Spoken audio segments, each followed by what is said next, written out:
I learned the hard way that cult brands are never built by accident and never built by product alone, because if features were enough, the world would be full of religions dedicated to better batteries, faster apps, and cheaper prices. And it isn't. Cult followings emerge when a brand stops asking, "How do we sell this?" and starts asking, "Who are we giving people permission to become?" And that shift is subtle, dangerous, and incredibly powerful when executed with discipline instead of ego. Most companies think they are building customers. The ones that matter are building believers. And belief does not come from utility. It comes from meaning repeated consistently until it feels personal. Every cult brand begins by rejecting the mainstream version of success. It defines itself against something people already resent, but feel trapped by. Apple didn't start by saying it would make better computers. It said it would challenge conformity. Harley-Davidson didn't sell motorcycles. It sold rebellion to people suffocating inside polite lives. Nike didn't sell shoes. It sold the identity of someone who keeps going when excuses feel reasonable. These brands didn't ask people to buy. They asked people to choose sides. That is the first uncomfortable truth cult brands polarize on purpose, because belonging only feels real when exclusion exists. What most founders miss is that cult followings are built through sacrifice long before they are rewarded through loyalty. A brand cannot stand for everything. It must stand so clearly for something that it willingly alienates people who don't resonate. This feels terrifying early on, especially when growth is fragile and every customer feels precious. But cult brands understand a counterintuitive law: depth beats breadth in the long run. 1,000 people who feel seen will defend you louder than 1,000,000 who feel mildly satisfied. The crowd comes later. The core comes first. The second layer is ritual. Cult brands don't rely on marketing campaigns. They rely on repeated behaviors that turn use into habit and habit into identity. Think about how Starbucks turned ordering coffee into a personalized performance, how CrossFit turned exercise into a shared suffering ritual, how Tesla owners became evangelists through shared discovery and defense against critics. Rituals create rhythm, and rhythm creates memory.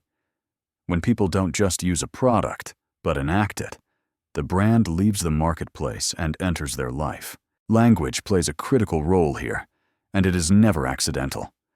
Cult brands speak differently. They coin phrases, redefine words, and create internal dialects that signal membership. Think different. Just do it. Belong anywhere. These aren't slogans. They are compressed philosophies. When customers repeat them, they aren't advertising. They are affirming identity. This is why cult brands obsess over tone. One wrong sentence can fracture trust, because language is the fastest way to signal whether you still understand the people who chose you. Another overlooked factor is the founder's relationship with the myth. In early cult brands, the founder often becomes a symbol, not because they want to, but because people crave a human anchor for belief. Steve Jobs, Elon Musk, Yvon Chouinard, Phil Knight. These figures were not just CEOs, they were proof points. But this is where many cult brands self-destruct. When the founder starts believing the myth more than the mission, the cult turns inward and toxic. The healthiest cult brands eventually outgrow the founder's personality and encode the belief into systems so loyalty survives even when the original voice fades. What separates cult followings from fan bases is participation. Fans consume. Cult members contribute. They create content, defend the brand, in arguments, forgive mistakes, and recruit others without being asked. This only happens when the brand gives them agency, not just admiration. Open communities, user stories, feedback loops, and visible influence all matter. When people feel they help shape the thing they love, leaving it feels like abandoning a part of themselves. But there is a dark edge here that honest builders must confront. Cult power can slide into manipulation if the brand stops serving the community and starts extracting from it. When scarcity is engineered instead of earned, when identity is exploited instead of respected, when dissent is punished instead of listened to, the cult rots. History is full of brands that mistook loyalty for permission. The backlash is always brutal because betrayal hurts more when belief was involved. The strongest cult brands survive because they practice restraint at the peak of attention. They don't over-monetize. They don't chase every trend. They don't explain themselves endlessly. They trust the core to understand and allow outsiders to misunderstand. This restraint looks like arrogance to observers and feels like relief to believers. It signals confidence, and confidence reinforces faith. I've watched products die that were technically superior because they never answered the emotional question underneath the transaction. And I've watched average products become movements because they spoke to something people couldn't articulate, but desperately felt. Beyond the product, cult brands build a mirror, and when people see themselves reflected clearly enough, they don't just stay. They commit, they defend, they forgive, and they keep returning even when logic alone would tell them to leave, because belonging is not a rational calculation. And once a brand becomes a place, people feel understood. The relationship stops being transactional and turns into something far stickier and far more fragile at the same time. And this is where the story must continue, because once a brand crosses from utility into belief, it inherits a responsibility that most companies are not prepared to carry. And the sentence does not end here, but flows directly into the next phase, where we confront what happens when belief scales and power tests the integrity of the very culture that created it in the first place, where belief stops being fuel and starts becoming a test. Because once a brand crosses the line from product into identity, scale changes the rules in ways most founders underestimate. Belief feels light when the community is small. It feels intimate, forgiving, almost familial. At scale, belief becomes weight. Every decision is interpreted as a signal. Every compromise feels like a betrayal. The same followers who once amplified your message now scrutinize it relentlessly, because when people invest identity, they demand consistency in return. This is where many cult brands fracture. Growth introduces distance. Distance introduces abstraction. The brand that once felt like a shared secret now feels like an institution. Early believers sense the shift before metrics ever show it.